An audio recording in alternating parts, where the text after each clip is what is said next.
Look at him, dude. Just trashed. Trashed. Trashed. Like, just throw it away already.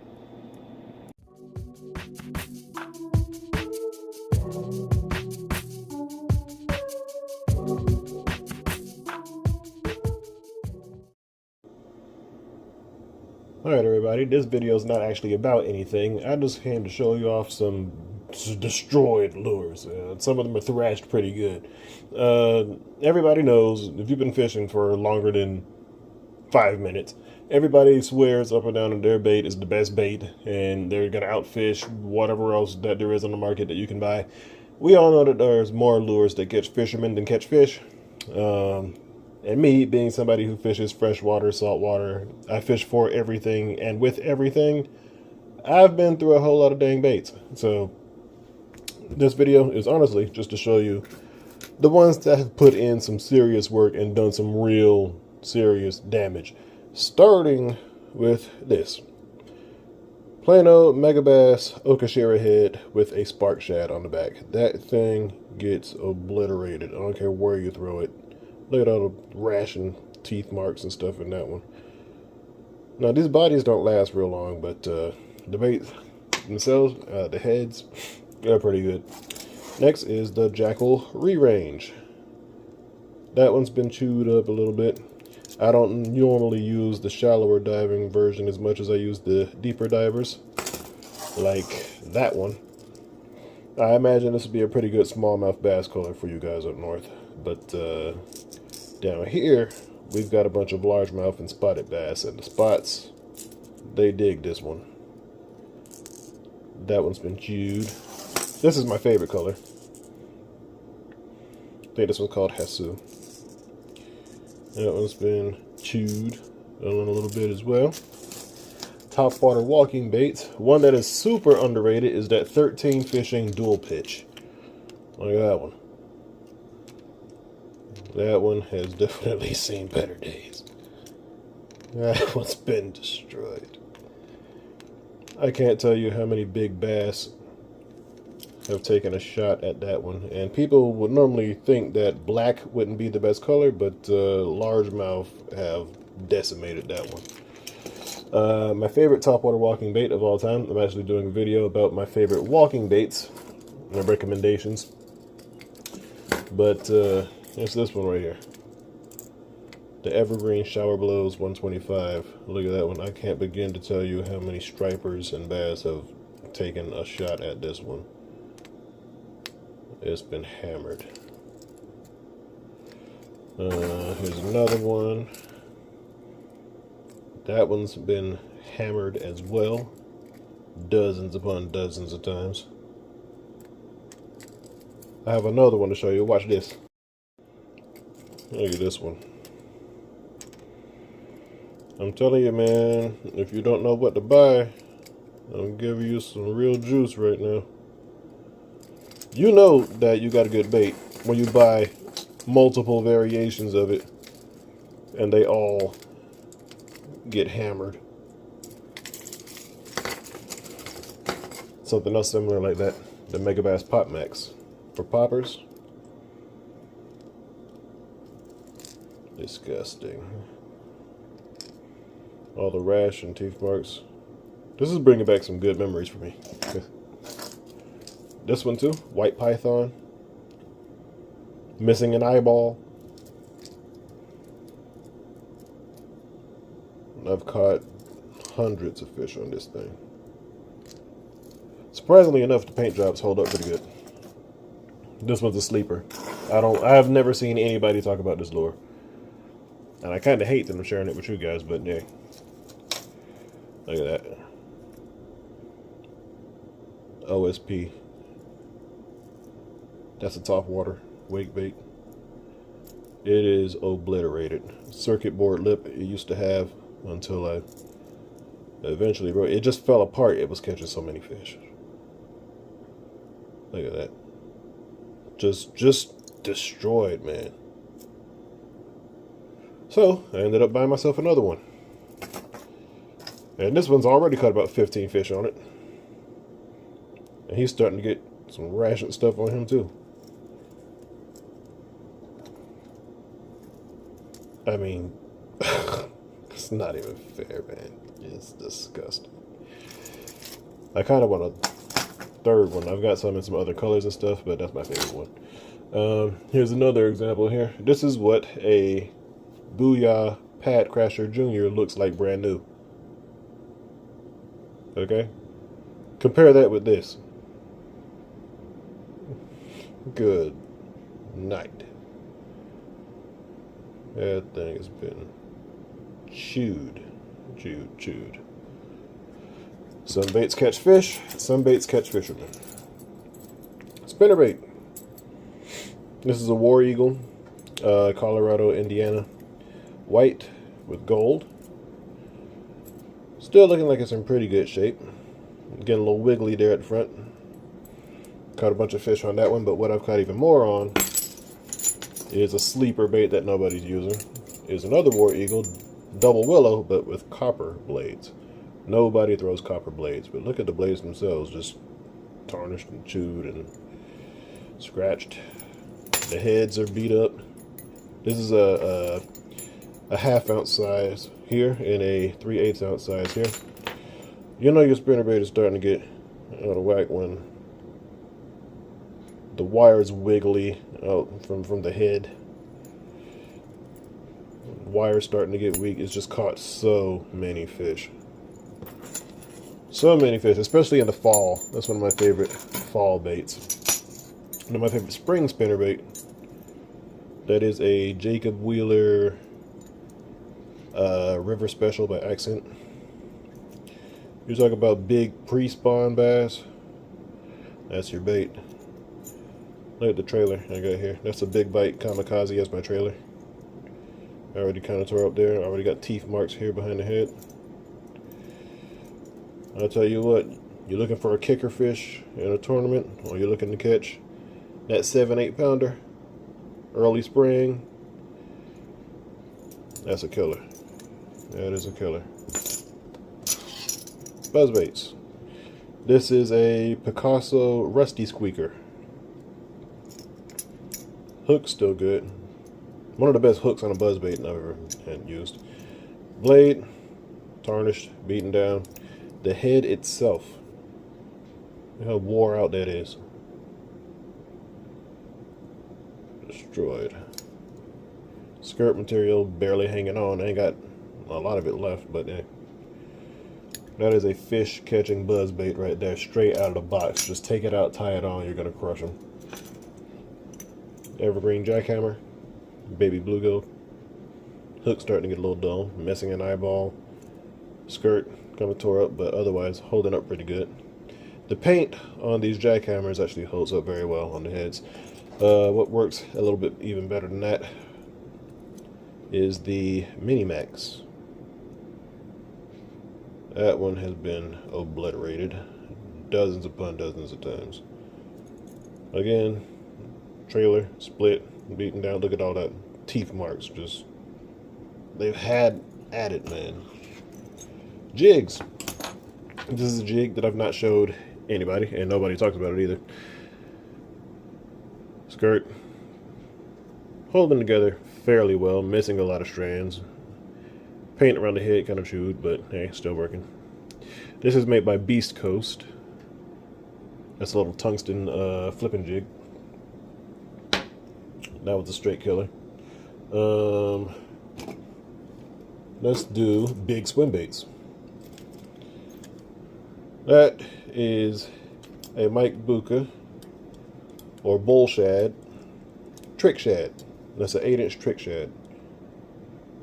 And that thing's been beaten down. I've had some incredible days and some incredible memories using this one. The very first day that I fished this bait, I had gotten it, taken it out, and in under a week.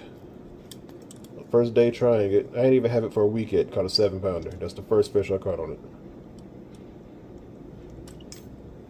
And subsequently, a bunch of big bass after I figured out how to make it work. This bait is a little different from the majority of other glide baits on the market, so it takes a little bit of tinkering to kind of figure it out, but once you do, it's so worth it, man. So worth it. You can get the ABS trick shad, the smaller one that's made out of plastic, more readily online and at Tackle Warehouse and other retailers, but I prefer that resin one. Here's an original bull shad, 8-inch. Look at that. Chewed. Eyeball busted. I put quad hooks on my 4-prong quad hooks because this bait, I normally fish it so fast, it's coming through the water so quickly, they just kind of lash out and swing at it. So I put those quads on there, and I've got some big fish in there. Some of them look hook bent out and stuff. Good Lord. That is a fish catching swim bait. People get scared to throw something that big, but man, big bass eat them. My favorite popper right here is the Lobina Rico. Check that out. Hammered, man. Hammered. This is my secondary color. This is the Cisco. It's my second favorite color. My personal favorite color is this one. That baby bass. Or what used to be baby bass, because it's been freaking thrashed. I got like a 7.5 pounder on this one too, and several other big fish on it. It's been a time. Of course, the Mega Bass Karashi. This one's been obliterated, missing an eyeball, chewed up, missing some paint. They hold up fairly well though. Deep diving crankbait. Look at that. That is a Spro Little John DD70. I think this color is called Spooky Shad. Hook rash, teeth marks all across his butt. This was my favorite one. This is Root Beer Chartreuse. Same deal. Teeth marks all across the butt. Hook rash. This color holds up a little bit better though. I've changed the hooks on it twice. It's caught so many fish. Here's a Rapala DT6. I fished it till there was nothing left, man. There was nothing left until it finally broke on me. That's the chartreuse root beer color. Nobody uses that one, but I'll tell you what, they should be. This is the Cast OG herring. This is originally a saltwater bait, but it does pull double duty in freshwater. That one's been hammered. That's the 40-gram size. The 60-gram size, which is a little bit bigger. I put that one to some big saltwater fish. They can't stand this thing. I've had some fun with that. Here's a Mike Shaw MS Slammer.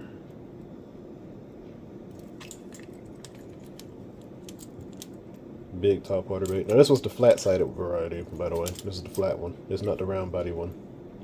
You have to have that made custom. This one, I've never shown before. Lunker Punker. This, I don't even hardly fish too much anymore because I'm kind of afraid to lose it. And these things are retailing for like $300, $400 on eBay now. People are selling these for. Look at that. Pretty lure.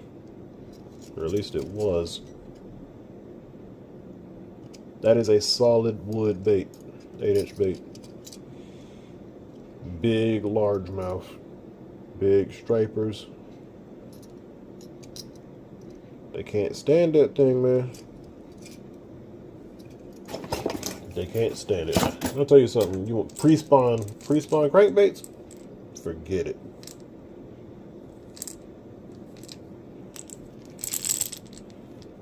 Nothing left of that one. Had to retire it. Strike King Red Eye Shads. My favorite lipless crankbait of all time. None of that chrome left on that chrome and blue. Think that's bad? Look at this. Sexy shad. Utterly destroyed. Biggest bass of my life was caught on that lure. Well, several of the biggest bass I've caught in my life were caught on these lures that I shad. Here's a rattle trap. Gold Tennessee shad.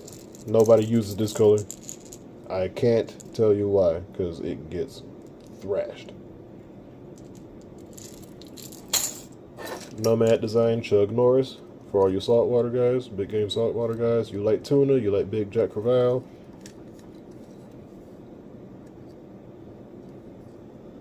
Obliterated, man.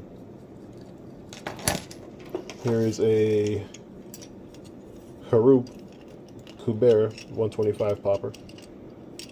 I've taken this one to Mexico. I've taken this one to other countries, and it's been chewed. Puncture marks from the teeth. Ridiculous. How big that popper is. That is a big bait. Fish don't care. They have right at it. Megabass Vision 110 Junior. I think this is the MG Wakasagi color. Something Wakasagi.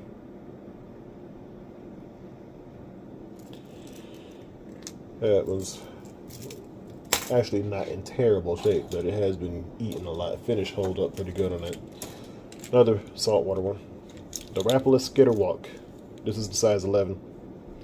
That was a holographic type color. Kind of hard for you to see exactly how much damage has been done to that thing, or how flashy it is.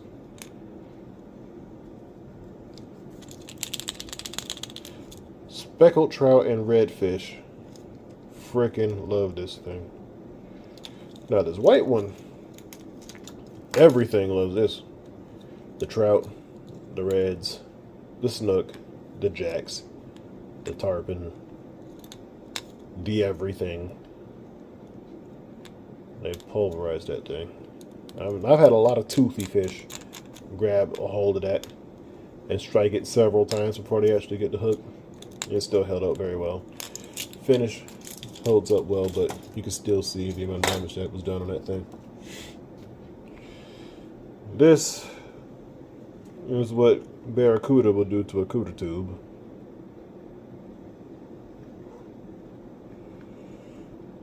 If you go anywhere tropical, you take you a vacation this summer and go out somewhere, anywhere, you know, Florida or the Bahamas or Jamaica or anywhere in the Caribbean, Puerto Rico, whatever, bring you some Cuda tubes. If you can't catch anything else, turn that Cuda tube around and give you a good time. That's a Crush City Mare. This is the little 3-inch one. And I had that on the back of an underspin. That was been thrashed to death. I was going to make this video all hard baits, but I just happened to find that one. Last but not least, I got a couple of flies for you. Believe it or not, that used to be a Clouser minnow. Used to be. The thing with flies is the more fish they catch, they literally start to fall apart. The hairs start to come out. The nose and the threads start to come apart. That used to be a red and white Clouser, though. You can't name a fish in the world that won't eat a Clouser. They just eat them. This used to be a Clouser minnow, too. Obliterated. Last one. A Grasset Snook minnow. Now, the actual fly isn't in terrible shape, but I'm going to tell you something. You like to fish in the dock lights and stuff, or you like to fish around South Florida where there's snook and tarpon in the dock lights, or if you got little bait fish, little threadfin shad and stuff like that, and you've got stripers and bass that hang out around docks, this is your fly. This is your fly. Bead chain eyes, slow sink, very natural movement, weed guards. The leader on this thing, you can still see how torn up the leader is from the inside of all those snook and tarpon's mouths.